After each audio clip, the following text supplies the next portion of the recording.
New York Liberty versus the Indiana Fever. I want to show you what Caitlin Clark is up against and why she's been struggling in these first couple games. The Queen Bee, Betnijah Laney, put on a defensive masterclass. Picked her up from half court the entire game. On this first one, Caitlin Clark was able to get herself a bucket, but it was all downhill from there. As you see on this play right here, just no breathing room. Jonquel Jones comes out for the double team and forces Caitlin Clark into a turnover. And on this next one, she's so close she can smell her deodorant. Not even allowing a clean catch, she goes for the steal, then quickly races back into defensive position on Caitlin Clark. Then watch this, Betnijah not letting up at all, pressing her even though she got her back turned, going for the steal, and forcing another pass. Then on this next one, Betnijah Laney pressing her right on the catch. CC tried her patented step back to the left, but Queen Bee allowing no room, and forcing another pass. Then another face guard from half court.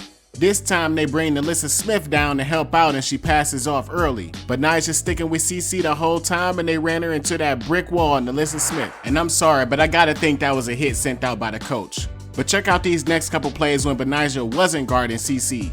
She was able to get to her signature move, right to the left, but just couldn't get him to fall.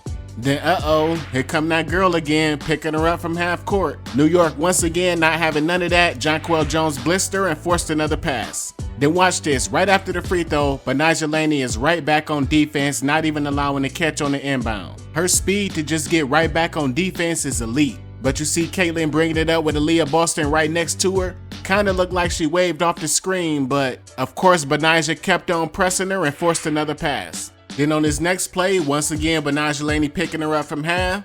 Caitlin Clark says, I ain't even finna try it, forcing another pass. And this was very frequent, as you see right here again, forcing another pass. Now going into the second half, this time she used the screen from Aliyah Boston, but once again, JJ blitzed her and forced another pass. This time off the Aliyah Boston screen, Niara Sabally blitzed her and just straight up fouled her. Then when she finally got a little breathing room, Niara Sabally knocked that breath right at her. Then Leonie Feebitch just grabbing her arm like, this what she up against, y'all. And just look how close Betnijah Laney pressing her in the backcourt. Caitlin almost got to do the back that thing up dance to get her off. Nevertheless, CC passes off again. And this is literally the entire game, but on this last one, CC just said, forget it, I'm gonna go ahead and just try to do what I do. But honestly, Betnijah Laney is just way too quick and elite on that end of the floor. When you talk about a grown-ass woman, that's one right there, a grown-ass married woman. And she showed y'all that today was not the day. Now this next part, I didn't want to make because I love Aliyah Boston, but I know for sure the coach ain't gonna show this tape because they down 20-30 points and she on the sideline clapping like everything's okay.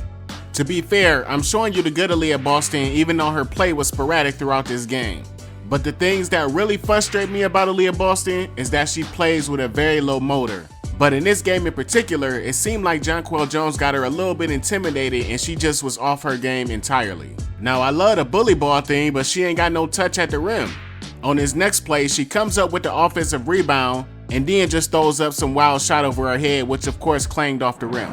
And right there, Jonquel almost picked her up like she was a little baby. As strong as she played, I was very disappointed to see that.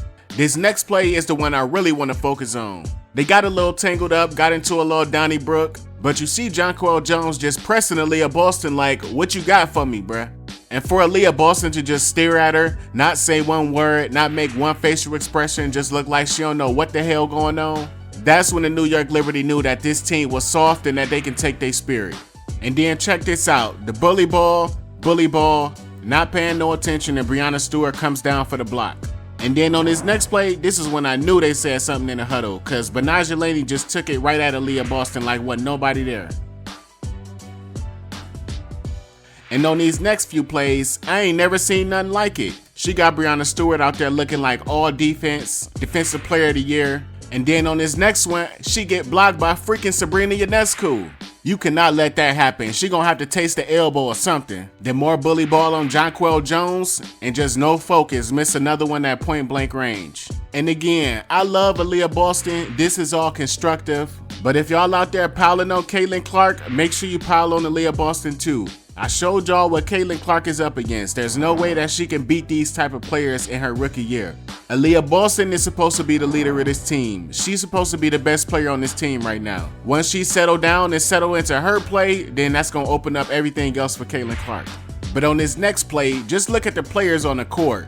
E. Weezy, Katie Lou, Kelsey Mitchell, Aliyah Boston, and Christy Wallace. Like, what kind of lineup is you running out there? Kelsey Mitchell somehow got switched on Breanna Stewart, and of course she gonna make her pay. Katie Lou Samuelson, she probably been the best player on this team, but she couldn't stop Breanna on that one. Then she missed a shot, got to the ball quicker than NaLyssa Smith, who should have got that ball. And then she got NaLyssa Smith on the ISO.